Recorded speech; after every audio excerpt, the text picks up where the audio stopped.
Hoje, então, bom dia a todos. Nós começamos o capítulo 5 aí dos cânones de Dort. É esperar vocês abrirem. O capítulo 5, é o quinto capítulo da doutrina, que é o último capítulo, que é o capítulo da perseverança dos santos. Aí a gente começa, então, a leitura. Pedi para o Vitão fazer para a gente a leitura aí do capítulo 5, artigo 1. O regenerado não está livre do seu pecado, é o título. Aqueles que, de acordo com seu propósito, Deus chama à comunhão do seu Filho, nosso Senhor Jesus Cristo, e regenera pelo seu Santo Espírito. Ele certamente os livra do domínio e da escravidão do pecado, mas nesta vida ele não os livra totalmente da carne e do corpo do pecado. Muito bom, gente. Aí a gente vê aí o artigo 1. O artigo 1 vai falar do que a gente acredita, né? Lembrando aqui, sempre que a gente fala dos erros, está se referindo ao que os arminianos dizem. O artigo não, o artigo é um artigo de fé mesmo. E olha que coisa interessante aqui. É dito que quando a gente é regenerado, o que acontece? A gente é liberto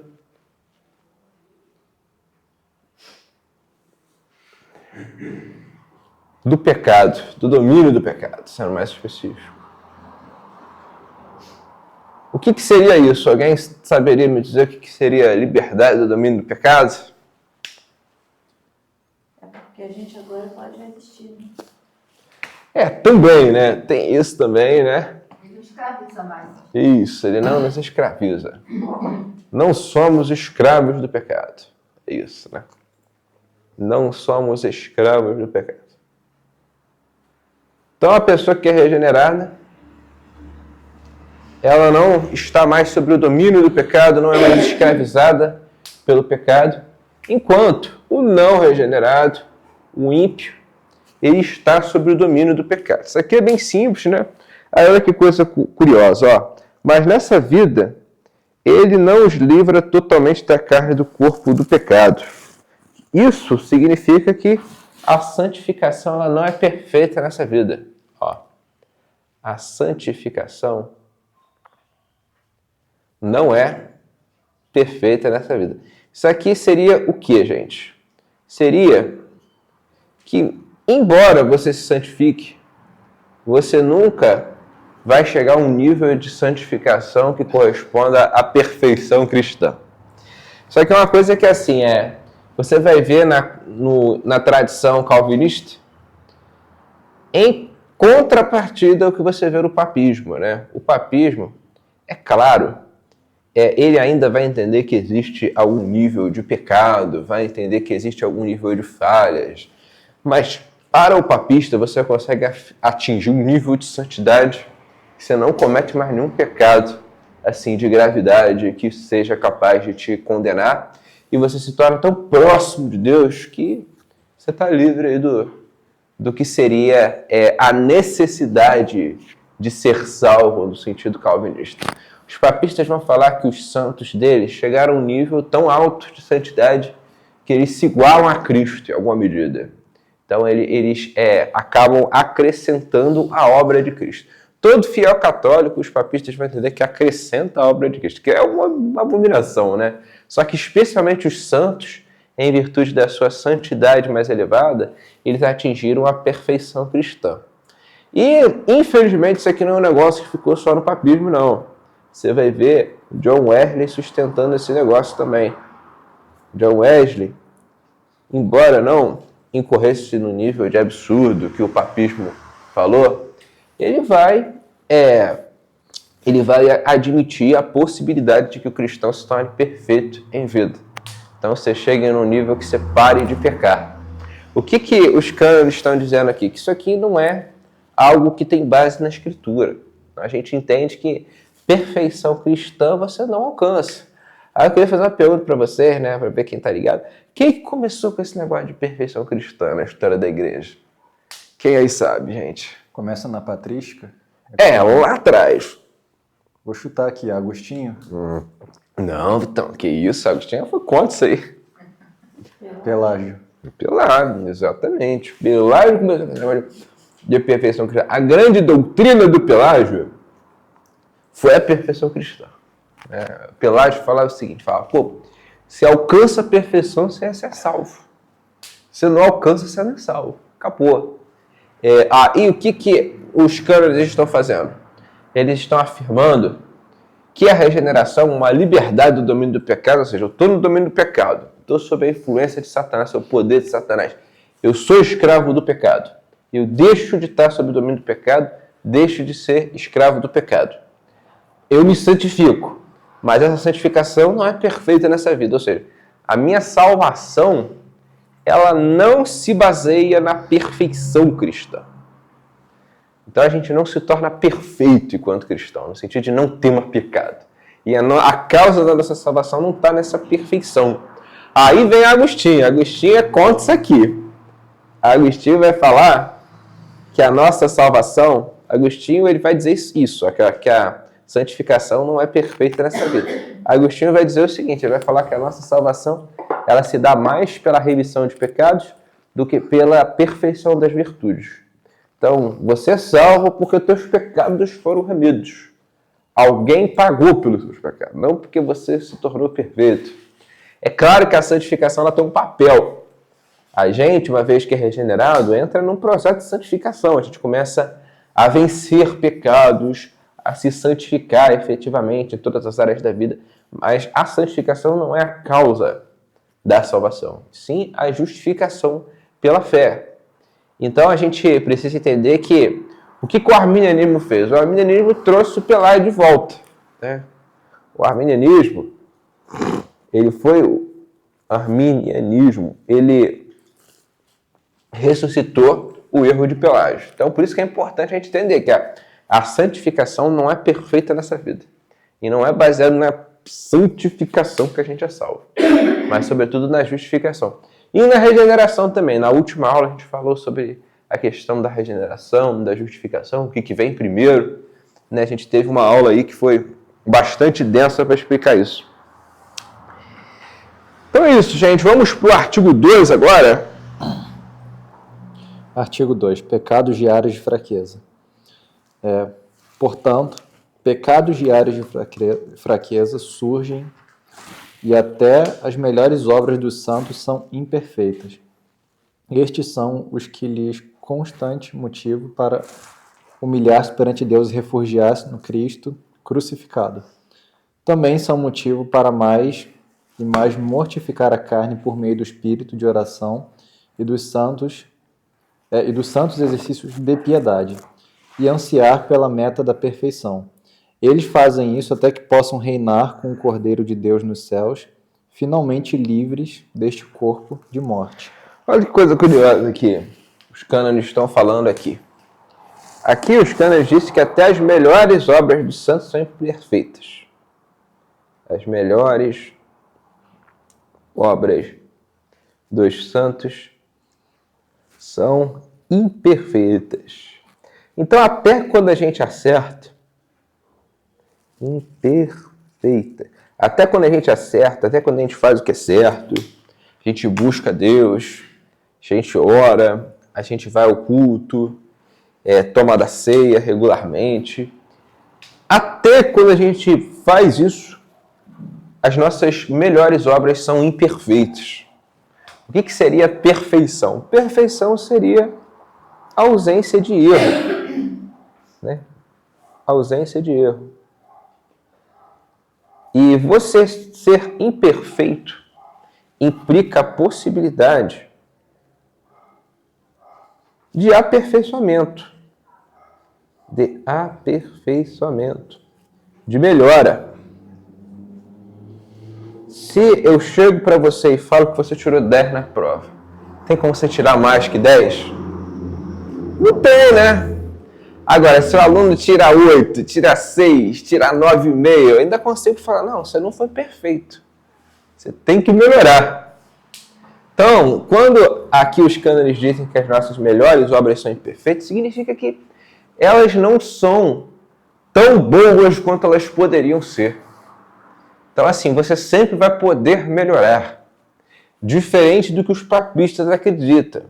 Os papistas acreditam que você chega num nível, enquanto cristão, que você não peca mais praticamente. Você ainda tem uma outra falha, mas é algo tão pequeno, tão rudimentar, que aquilo nem afeta a tua salvação. E, ok, você já chegou num nível tão alto que você é perfeito.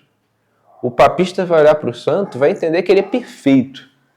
Nós não entendemos que por melhor que sejam os nossos referenciais de fé, de piedade, ou até mesmo nós mesmos, conforme a gente cresce, amadurece nos caminhos do Senhor, a gente entende que mesmo nós não chegamos à perfeição nessa vida.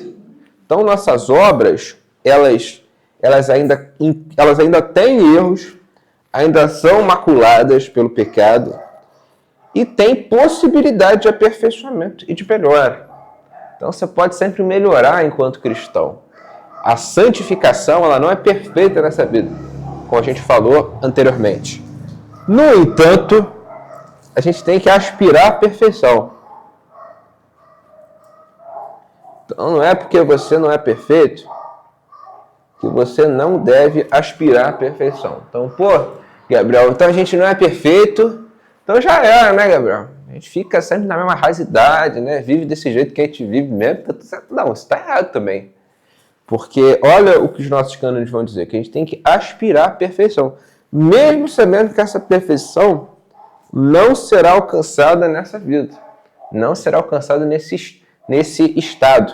E a perfeição, segundo os cânones, ela se dará quando nós reinarmos com Cristo.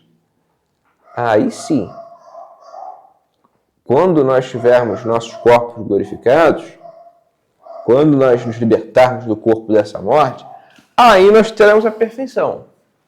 Mas até lá, a gente está numa luta intensa contra o pecado. Isso aqui é muito importante. Por quê? Porque isso aqui tem total alinhamento com a doutrina que a gente tem falado bastante, que é a depravação total. Quando você é regenerado, você sai do domínio do pecado, você não é mais escravo do pecado, mas você ainda luta contra o velho homem. Então o velho homem ainda está dentro de você.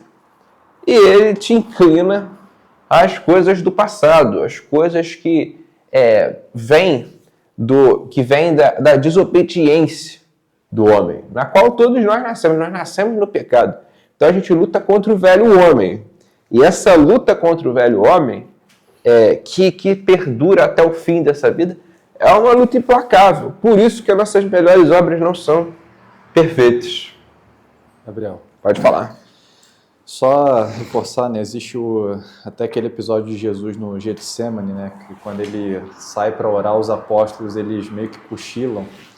E ele até responde, né? Assim, vigia porque o espírito está pronto, mas a carne é fraca. Uhum. E assim, eu, por exemplo, eu já conheci pessoas assim, que se dizem cristãs, assim, vamos botar assim, os crentes de parede preta, né? Você está conversando com a pessoa fala assim, não, eu vou nessas festas aí, tipo, dessa galera que gosta de beber, né? Eu vou lá, mas eu não bebo, eu não faço nada. Eu sou luz no meio dele. Cara, aí não passa muito tempo, tu vê que assim, a pessoa, assim, aquilo que ela era no início, assim, já morreu. Sim. Não, a pessoa morre, literalmente. Aí tu vê assim um pessoal também no Instagram, né? Eu não sou perfeito. Aí tu vê a pessoa assim, curtindo a vida doidada e depois vai lá e bota versículo bíblico na Bíblia. Que não é perfeito para... Ninguém é perfeito, né? Nossa, é isso aí, entendeu? Se usa disso, engraçado, que enquanto você falava, eu me lembrei disso também.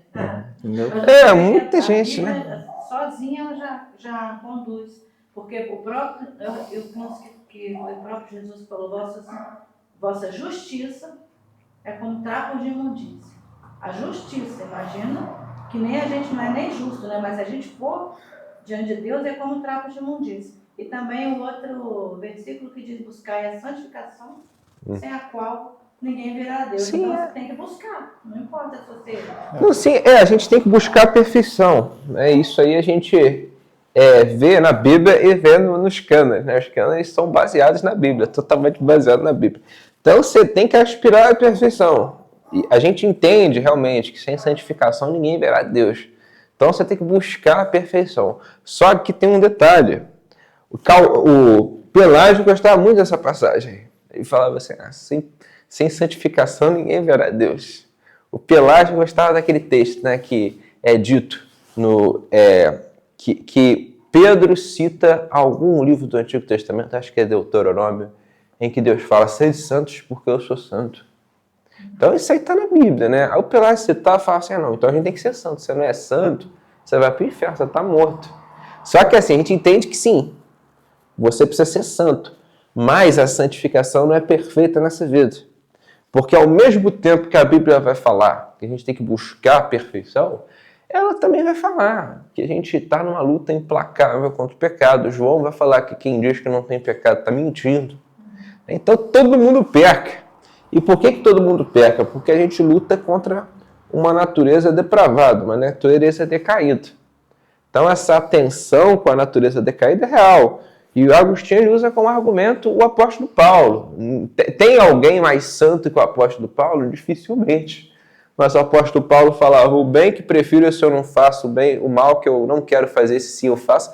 Então o apóstolo Paulo está lutando contra o pecado. Você vai falar que o apóstolo Paulo não era salvo, não era um homem de Deus? Então Agostinho vai usar isso aí contra o Pelágio.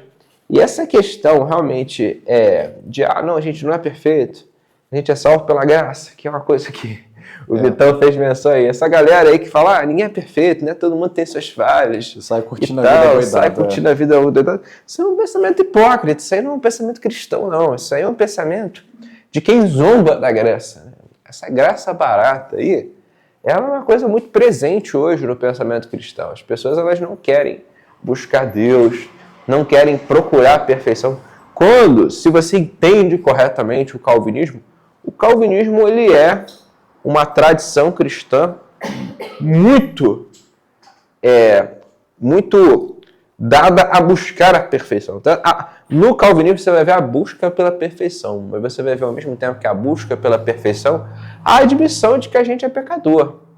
É por isso que se você pega os autores católicos romanos, que nem o Christopher Dawson, eles não entendem o calvinismo. Muita gente não entende, os arminianos também não entendem o calvinismo. Eles vão olhar e falar assim, mas para que eu preciso me santificar se eu sou predestinado, né? Se eu sou predestinado, eu não preciso fazer nada, né? E tá errado esse modo de pensar. Esse modo de pensar é um modo de pensar que está confundindo predestinação com um destino pagão, né? Se você está, pensando assim, você é predestinado por Deus. Né? Você não dá indício, né, de que você é um eleito, né, de que você é um regenerado, né? E de fato, né, a regeneração ela vai trazer consigo a santificação, porque não existe esse negócio de regeneração sem santificação. Eu simplesmente sou nova criatura, sou salvo pela graça e acabou. Isso aí não existe no pensamento calvinista. O que existe no calvinismo é o entendimento de que eu fui regenerado, eu me santifico, entendendo realmente que sem santificação ninguém verá Deus. É porque, assim, a marca do cristão não é, vamos botar assim, de se colocar em tentação.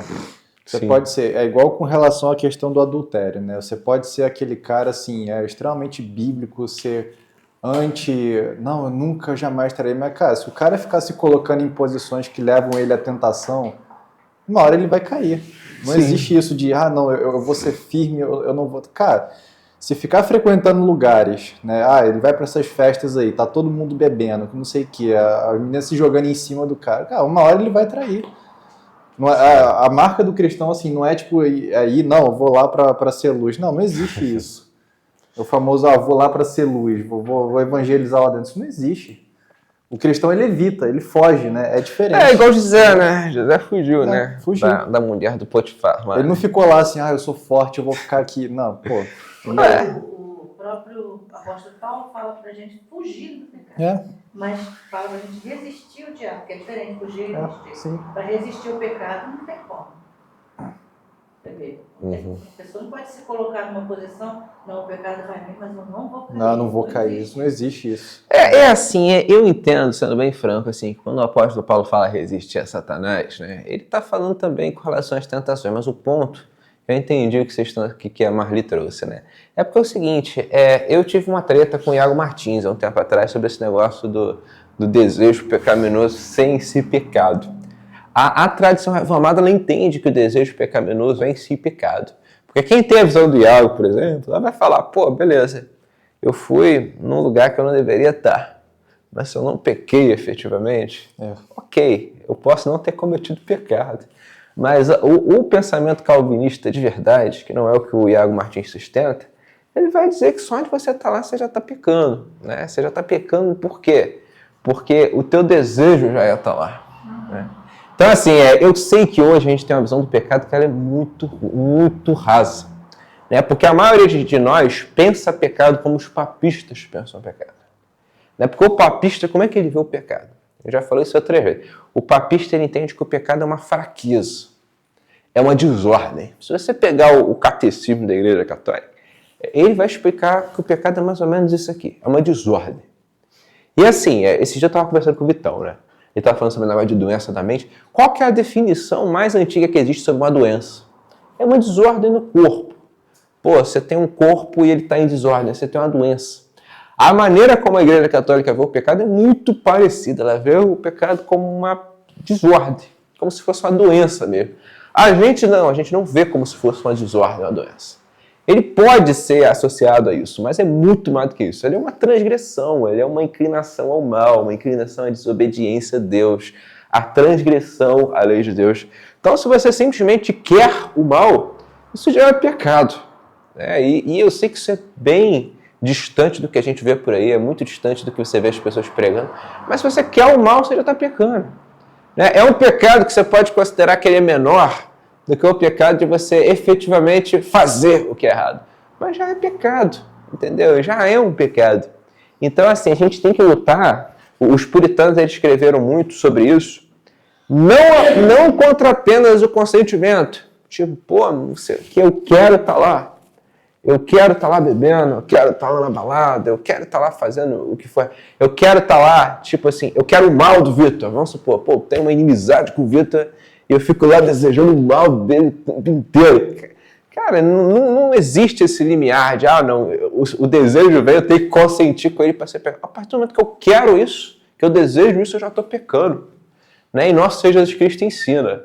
Né? O que contamina o homem não é o que sai, não é o que entra, é o que sai do coração. Então, se você deseja o mal, se você deseja qualquer coisa que seja ruim, você já está pecando, entendeu? Você já está pecando e você precisa se arrepender disso. Esse é o pensamento calvinista. O pensamento calvinista entende que a gente está cheio de pecado a ser vencido. Né? Cheio de pecado a ser vencido. Então, assim, se você chega com essa concepção para um católico romano, sabe o que ele vai falar? Ele fala, pô, você está sendo radical demais, né? Você está achando que tudo é pecado, você está vendo que pecado não tem. Mas não. A gente está vendo o pecado, entendendo a realidade do pecado dentro da doutrina da depravação total. Então, assim, pô, a pessoa, ela chegou a ponto de ir num determinado lugar que ela é exposta ao pecado. Ela está desejando mal. Só dela ir lá, ela já pecou. E lá, tipo assim, a chance dela pecar só aumenta, porque um abismo chama outro abismo. Pô, você peca no desejo. Se eu começo a desejar mal ao Vitão e não trato isso, vai chegar uma hora que eu vou consentir em querer o mal dele e vai chegar uma hora que eu posso até querer fazer mesmo mal a ele, entendeu?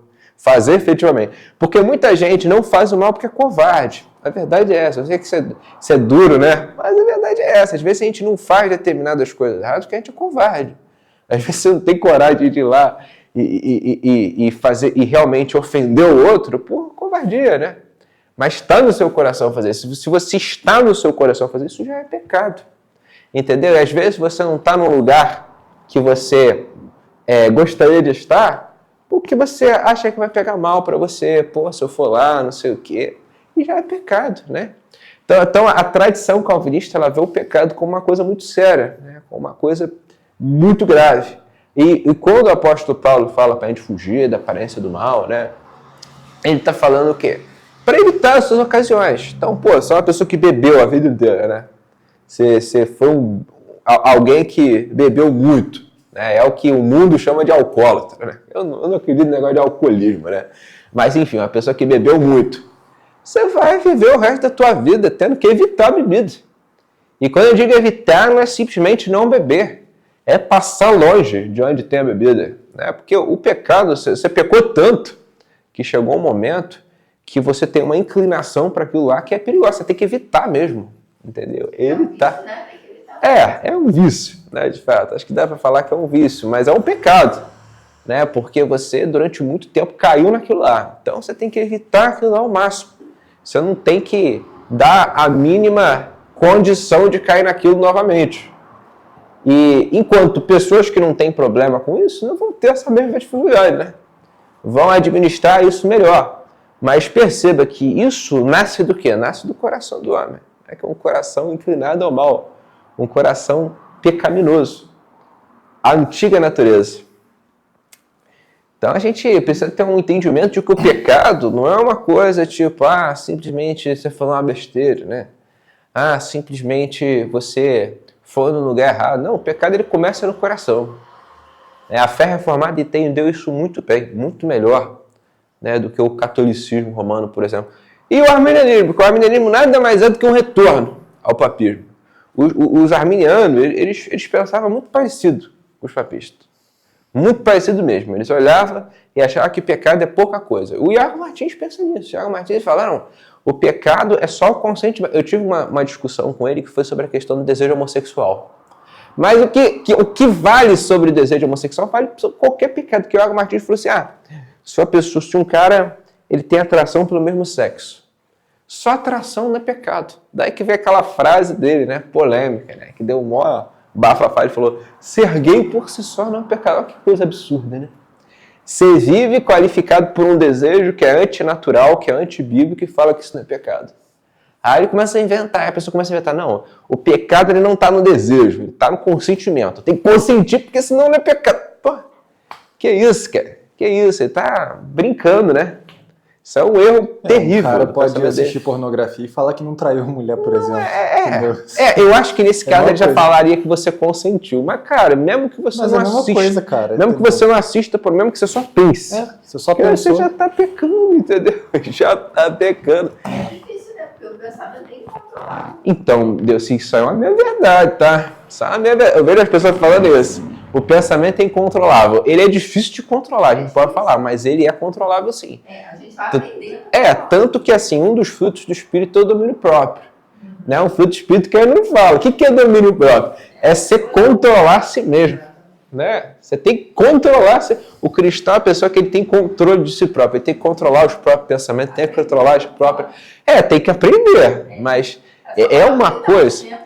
Exatamente. Tem que buscar maturidade, mas é algo alcançável. Porque uma coisa que eu quando eu era de igreja arminiana, eu ouvia muito isso. Né? As pessoas falavam, pô, Gabriel, não sei o quê. O pensamento é incontrolável. E eu vou falar para vocês, até por experiência própria. Quando eu acreditei nisso, eu só me ferrei, gente. Só me ferrei. Eu tentava lutar contra pecados e não conseguia. Aí a minha muleta era, o pensamento é incontrolável. Os desejos são incontroláveis. E não são, a Escritura ela fala, né, que a gente tem que cultivar o domínio próprio, mortificar nossos corpos. Então, assim, é uma coisa controlável, entendeu? Né? Assim, não estou falando que é fácil, mas se você pegar a literatura dos puritanos, né, dos reformados, eles vão dizer que é possível. É possível você erradicar completamente alguns pecados. Embora a gente reconheça que a santificação não é perfeita nessa vida, a gente precisa dizer que o pecado ele é algo vencível. Você consegue vencer o pecado efetivamente. Por mais difícil que seja. Aí como que você vence o pecado? É mortificando a carne. O apóstolo Paulo vai falar em Colossenses que a gente tem que mortificar nossos desejos pecaminosos. O que é mortificar? É você negar. Né? Você nega o desejo pecaminoso. E o que é o desejo na sua definição? O desejo, ele pressupõe uma imperfeição. O desejo, ele pressupõe algo que você não tem. Então, assim, se eu quero uma coisa, eu não tenho aquela coisa, eu preciso daquela coisa. Então, o desejo, ele pressupõe uma aspiração a algo. E esse algo, para você desejá-lo, precisa ser bom. Então, assim, olha que coisa profunda. Se você deseja uma coisa pecaminosa, você está desejando mal. Então, assim, o desejo ele precisa ser reorientado. O cristão, ao invés de desejar o pecado, ele tem que desejar Cristo. Né? Por isso que o apóstolo Paulo ele fala, né? Regozijai-vos no Senhor, outra vez vos digo, regozijai-vos no Senhor. Porque você só destrói o que você substitui. Se você ama mais a si próprio do que a Cristo, você vai buscar o pecado. Né? Você vai se comprazer no pecado, você vai se realizar no pecado.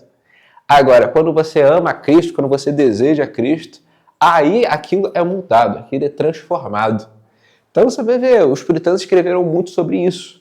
Né? É assim que a santificação funciona. Né? A santificação é um processo.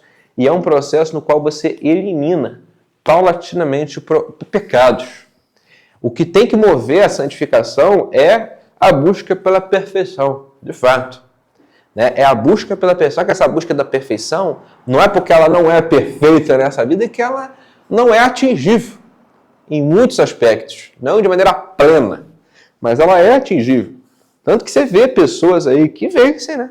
Vencem pecados terríveis, né? E têm vidas totalmente transformadas. Por quê? Porque essas pessoas venceram o pecado.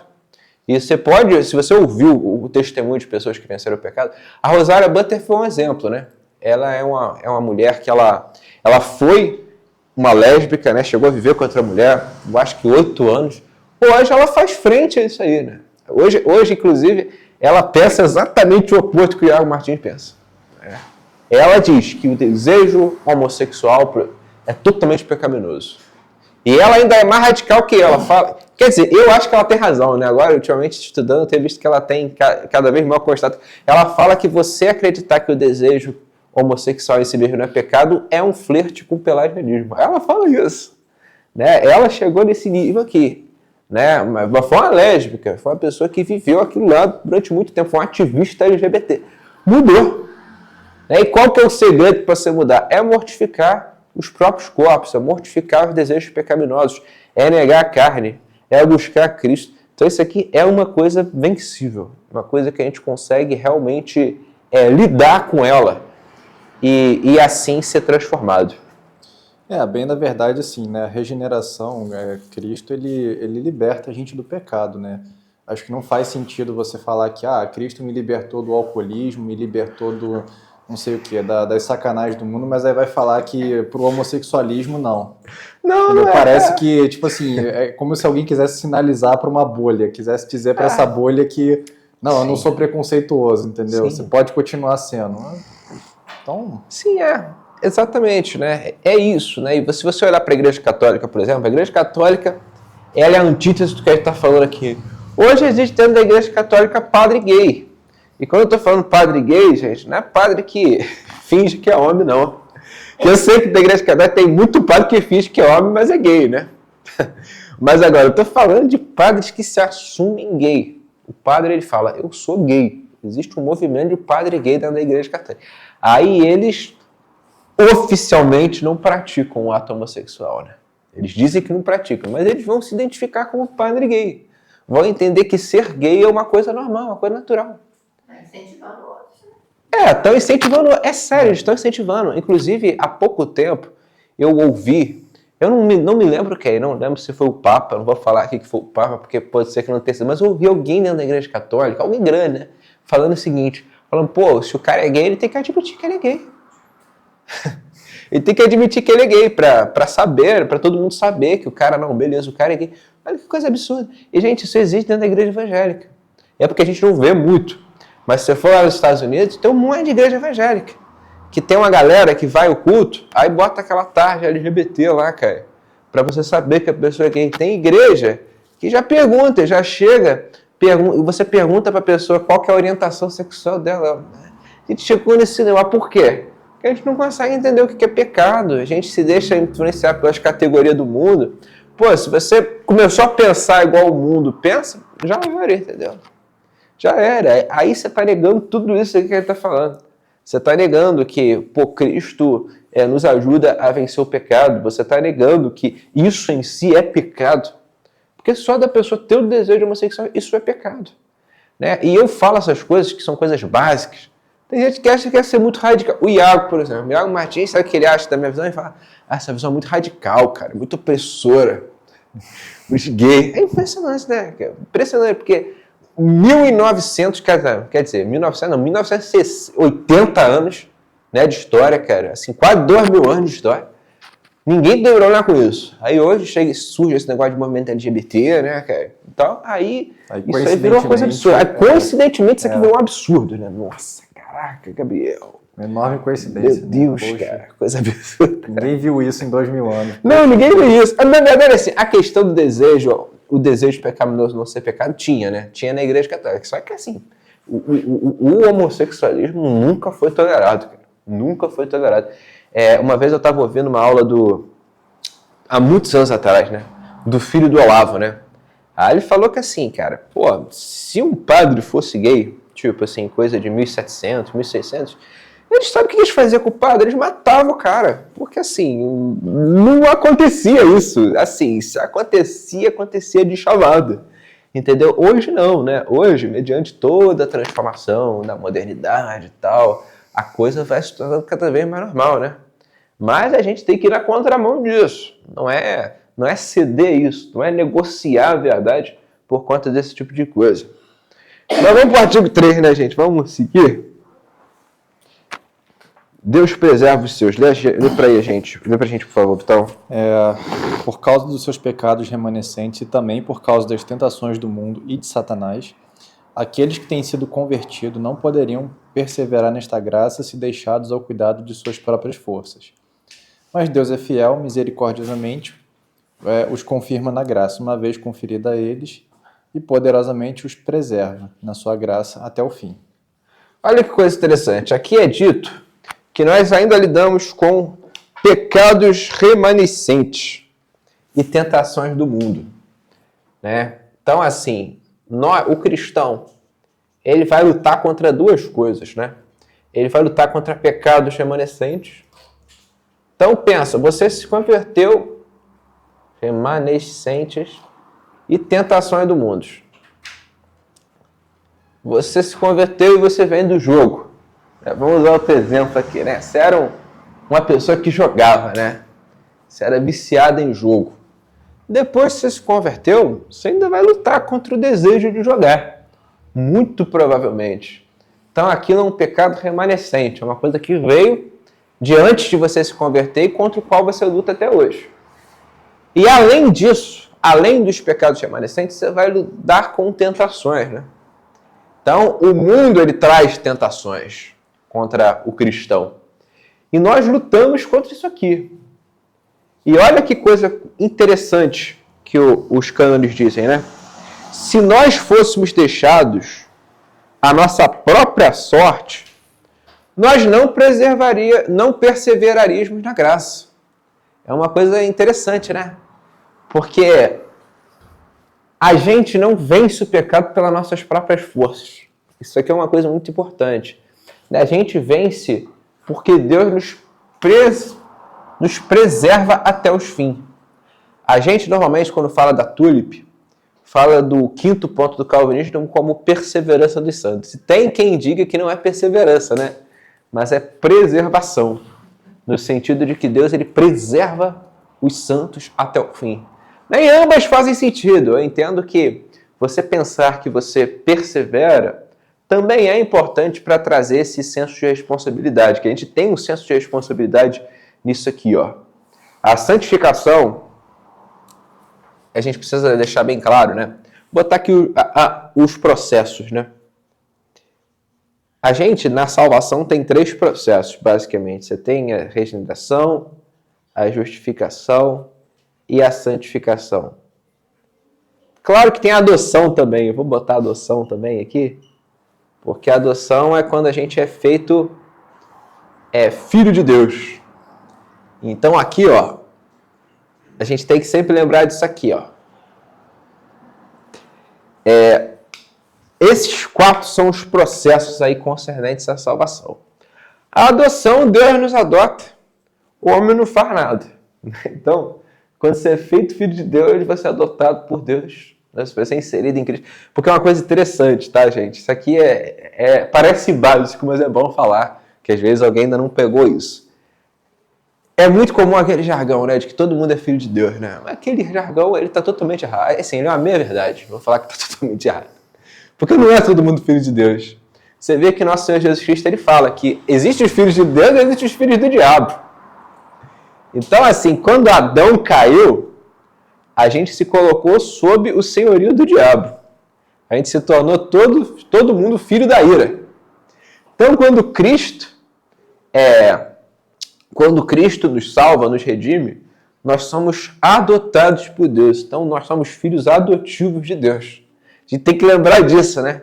Porque isso, que se a gente acha que todo mundo é filho de Deus, a gente tá com uma noção errada sobre a natureza da nossa filiação. A nossa filiação, ela se dá enquanto filhos adotivos de Deus. Você pode falar que todo mundo é filho de Deus enquanto criatura, mas essa nomenclatura ela gera muita confusão na cabeça das pessoas. Você chega e fala, tu é filho de Deus. Você não é filho de Deus, não. Depende, se você está falando com ímpio, ele não é filho de Deus, não. Ele é filho do diabo. Você tem que... dos Mormons, né? Que eles chamam de Mormons, mas a ideia deles é essa mesmo. De que todo mundo é filho de Deus. Mas muito inteligente. Chegou ao ponto de dizer que Satanás é irmão de Jesus. Tem isso, né? Nossa. Tem isso, né? A gente fala isso, né? Fala que não, está escrito no lado do livro dos Mormons. É isso mesmo. Então, aquele versículo fala que nós fomos enxertados na videira. Sim, nós fomos enxertados, né? Aí tá falando mais no sentido enquanto povo, mas de fato, né? Porque os filhos de Deus eram judeus. Então os gentios foram o quê? Que eram filhos adotivos também, tá? Porque os judeus, você vê, quando estava todo mundo perdido lá depois de Babel, Deus foi e chamou Abraão. Chamou Abraão, aí tem os judeus, aí a gente foi enxertado na videira, né? Ou na oliveira. Então a gente é filho adotivo, a gente tem que lembrar isso, né? Nós somos adotados por Deus, né? Mas então aqui esse processo o homem não faz nada. É Deus que participa. Aí tem a regeneração. Regeneração o quê? É você se tornar uma nova criatura. Aqui quem nos regenera, quem é Deus, né? É Deus que nos torna nova criatura. Na última aula a gente falou um pouco sobre isso, né? Sobre essa questão do processo da regeneração. A gente teve uma discussão bem produtiva, né? Que é o que vem primeiro, a regeneração ou a fé? E tá lá salvo, né? Eu não vou trazer novamente porque foi bem longa a discussão. Mas, em resumo, a gente falou que a regeneração é Deus que faz, é Deus que regenera e acabou. Aí tem a justificação. A justificação é quando você é declarado justo diante de Deus. E a causa instrumental disso é a fé. A causa instrumental é a fé. Só que a gente tem que lembrar que a fé é um dom de Deus. É Deus que dá a fé, aqui é só Deus. O homem não faz nada. Então olha que coisa curiosa. Na adoção o homem não faz nada. Na regeneração o homem não faz nada. Na justificação o homem não faz nada. E na santificação, gente? Santificação é diferente, porque de fato, Deus nos santifica.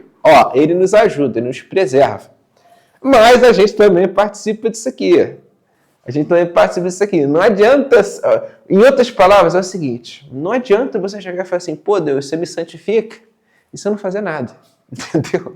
Você não mortificar o pecado, né? Você não orar, você não ler a Bíblia, você não fazer o bem, se você não realizar tudo que é devido a um cristão. Não adianta você achar que isso aqui é só Deus e você não faz nada. Que isso aqui está errado. Então aqui, a santificação, diferente desses daqui de cima, é um processo sinergista. O que é sinergista? Ele é uma via em que ambas as partes trabalham, né? Deus opera com o seu Espírito, nos preservando, e o homem opera mortificando o pecado, perseverando, lutando contra a corrupção. Então a gente precisa entender essa natureza sinergista da santificação. Aqui eu estou indo além do que o artigo diz, tá? Porque o artigo ele está falando simplesmente que Deus preserva seus santos.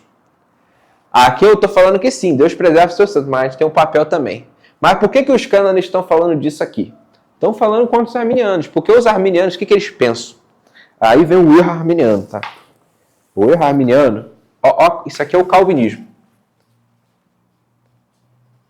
Vamos ver como é que o arminianismo pensa. O arminianismo,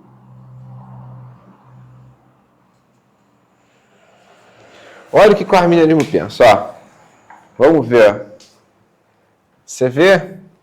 Eu vou só botar justificação, regeneração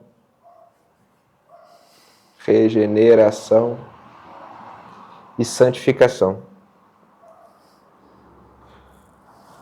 Isso aqui é o arminianismo. Você tem Deus, e o homem. O que o arminianismo vai dizer, gente? O arminianismo vai falar que, beleza, a justificação, Cristo tem até um papel, só que eu tenho que crer. E essa fé, ela se baseia na minha vontade individual.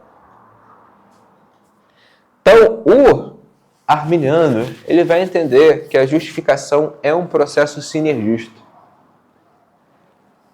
Então, no arminianismo, você participa efetivamente da justificação. Isso é um erro muito grave, tá? A regeneração, o arminiano ele não vai falar tanto sobre regeneração, porque a regeneração ela só faz sentido se você admite a depravação total. Porque, se você é totalmente depravado, aí você precisa nascer de novo. Agora, se você não é totalmente depravado, isso aqui é um pouco nebuloso, tá? Então, isso aqui, vou botar até um símbolozinho assim aqui diferente. Isso aqui é um pouco nebuloso no arminianismo. Mas agora, o que a gente chama santificação dentro do arminianismo é um processo que só depende do homem. Isso aqui é uma coisa curiosa, tá? A gente vai ver mais pra frente os erros arminianos, como que o homem é que é responsável por se santificar e por permanecer no estado de justificação. Então, vocês conseguem entender que o arminianismo é uma quimera? Ele é uma quimera, porque ele vai entender que, tu é salvo por quê? Porque você, pela tua vontade, creu. A regeneração fica um negócio meio nebuloso.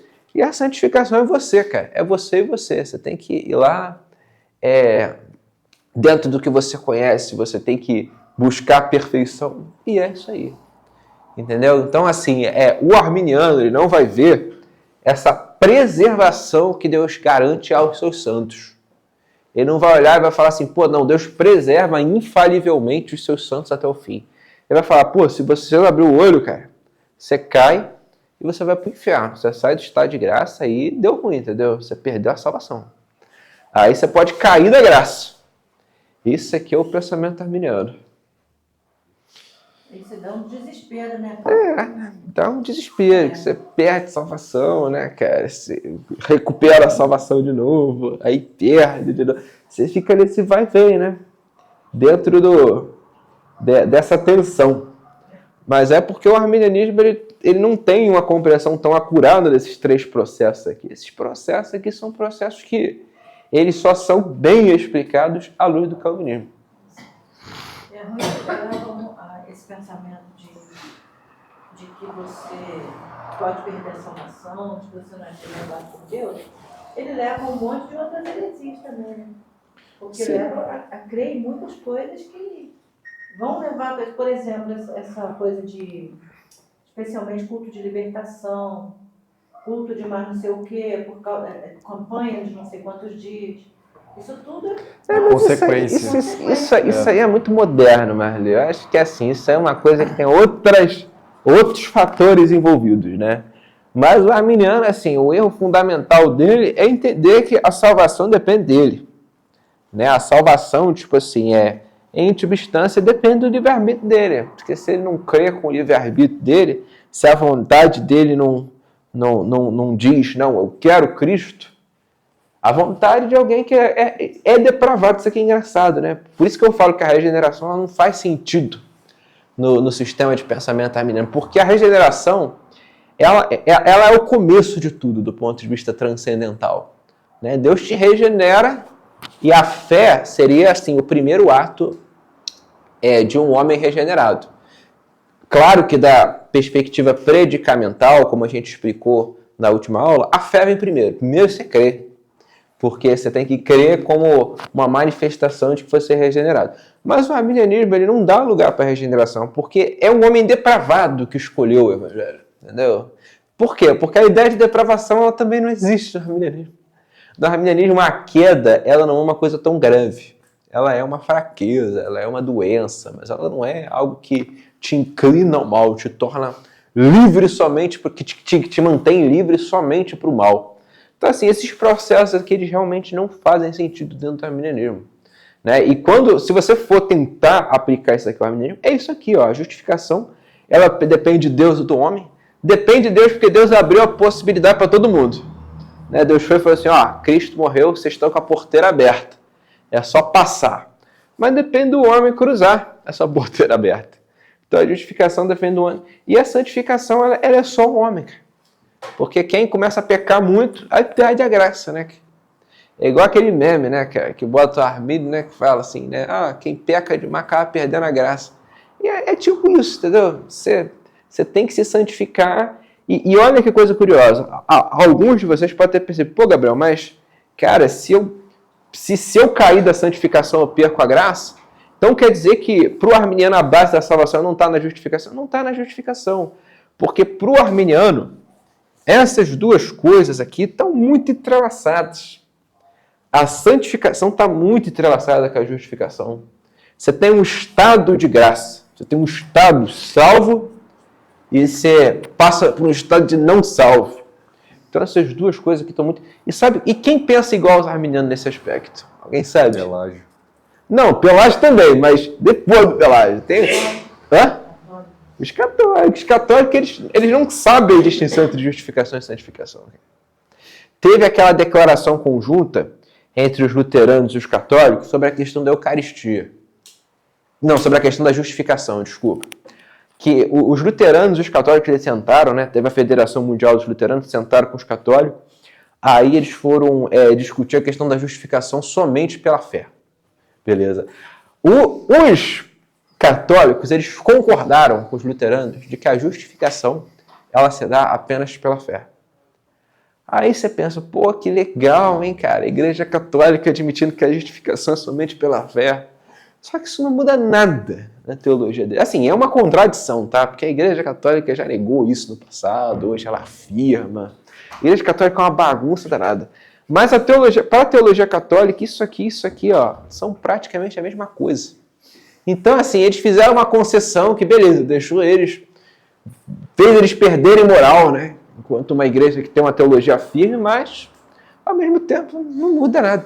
Eu acho engraçado, Gabriel, você vai nesses pessoal aí, essas páginas arminianas, né? Aí tu vê lá uns testemunhos de gente que abandonou o calvinismo. É muito engraçado o argumento dele, cara. Ele fala assim, não, antes no calvinismo eu entrava em depressão, eu não sabia se eu era eleito, Nossa. eu não sei o que. Agora eu sei que eu tenho que trabalhar a salvação. Caralho. Eu estou inclinado a pensar, Cara. por exemplo, que o calvinismo é melhor, porque pelo que o Gabriel fez da relação ali, vamos parar para pensar. Deus, antes ali na adoção, ele, né, na regeneração, ele já nos concede a certeza. Exatamente. Sim. Então, eu Sim, faço aqui, uma diferenciação de calvinismo é certeza. Sim. Salvação. Do início ao fim. O arminianismo não, é um jogo, gente, que é um processo que é ridículo. Porque você não tem certeza de nada. Você não tem certeza que Deus te justificou. Você não tem certeza que Deus te regenerou. Você não tem certeza nem da tua própria santificação. E a pessoa falando que estava com depressão porque não sabia se era eleito, cara. Então, assim, Eu nunca vi. é um argumento tão ridículo, porque assim, você não tem certeza de nada. Você não tem certeza de nada. Eu vou falar pra vocês, assim, só pra terminar, tá? Que tá na hora de encerrar. Gente, assim, eu lembro quando eu era arminiano, já teve época que eu entrei em parafuso com isso aí. Eu comecei a falar assim, pô, caraca, será que eu tô no estado que eu tô salvo? Será que eu tô no estado que eu não tô salvo? Será que eu vou pro inferno? Cara? Eu ficava pensando nisso, falar, caraca, cara, que coisa... Porque se você para pra pensar mesmo, cara, quem faz tu enlouquecer é o arminianismo. Você pode ver que Lutero, quando ele estava na Igreja Católica, a Igreja Católica, na época, ela tendia a pensar, tipo, isso aqui. Ele ficou desesperado, ele se autoflagelava. O pessoal não fala muito isso, mas o Lutero se autoflagelava com o pecado. Ele era desesperado, ele ficava pensando, nossa, será que eu sou salvo? Será que eu não sou? Será que eu estou fazendo o que tem que ser? E olha que o Lutero era um cara bem rígido, era um cara que ele buscava muito. Inclusive, tem uma história que fala que o confessor do Lutero, ele perdeu a paciência com o Lutero, porque o Lutero ia lá para ele se confessar direto. Aí ele confessava, não, eu pensei tal coisa errada. Tal. Aí dizem, né, que teve um dia que o confessor do Lutero chegou pro Lutero e falou assim, ô Lutero, você quer pecar de verdade, cara? Você faz o seguinte, você vai um dia num bordel, aí no dia seguinte tu vem se confessar, ao invés de falar desses pecados. Porque o Lutero era neurótico, entendeu? Ele era neurótico com isso aqui, ó. Neurótico com isso aqui, entendeu? Mas é essa mentalidade aqui, essa mentalidade que não, tu é salvo com base nas obras. Por isso que quando Lutero leu que o homem é salvo justificado apenas pela fé, aquilo deu paz pro coração dele, né? Porque o pensamento reformado, que nesse aspecto é totalmente compatível com o que Lutero acreditava, ele vai levar você para isso, para a certeza, né? Para a paz, né? Para se aquietar e confiar na soberania de Deus. Mas é isso, gente. Vamos encerrar aqui, né? E na próxima a gente vai para o artigo 4.